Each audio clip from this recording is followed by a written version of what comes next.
un petit vidéo sur les nombres entiers.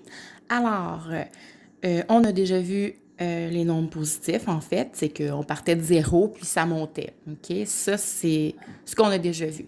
La nouveauté maintenant, c'est qu'on va de l'autre côté, alors dans les nombres négatifs, OK? Alors, c'est le contraire qui se passe.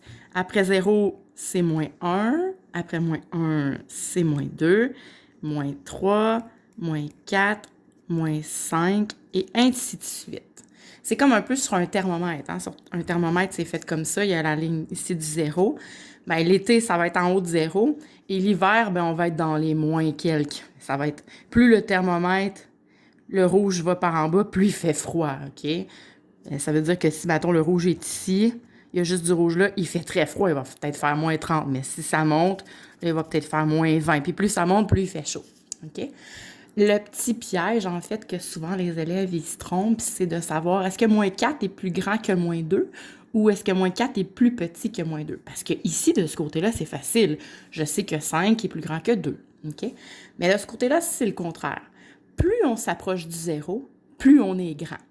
Plus on s'éloigne du 0, plus on est petit. Ce qui veut dire que moins 4 est plus loin que moins 2. Hein? Alors, moins 4 est plus petit que moins 2. Moins 2 est plus grand que moins 4. OK? Moins 2, c'est plus grand que moins 4 parce qu'il s'approche du 0. Plus on s'approche du 0, plus on est grand. OK? Donc, c'est seulement ça ici. Alors, si je te demande si moins 25, est-ce qu'il est plus petit ou plus grand que moins 21? Ben, tu dois te poser la question, lequel va être le plus proche du 0? Ben, c'est moins 21. OK? Donc, moins 25 est plus petit que moins 21. Voilà!